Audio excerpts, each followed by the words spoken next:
La verdad es que el grupo organizador navarro me ha tocado a mí. Arantxa, va por ti. Cada vez que nos reunimos nosotros nos acordábamos de aquella estupenda madrina que tuvimos en aquel paso del Ecuador.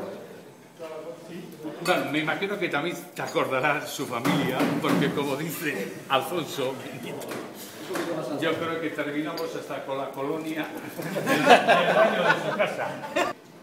Alfonso me echó una mano porque mi mayor preocupación, perdón, Alfonso, era no pisarte, porque nunca ha sido habilidad mía. Regalo de un presente para que tengas un recuerdo de aquellos jóvenes entonces, agradecidos estudiantes, hoy todos en trance de jubilación. ¿Cómo que en trance?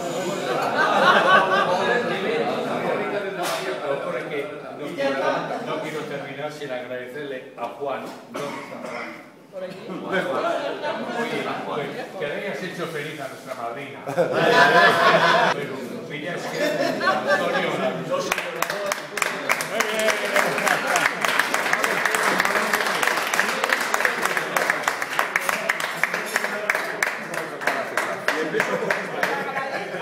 Que el pasado haya vuelto de esta forma tan agradable y que hemos pasado un día estupendo. Muchísimas gracias.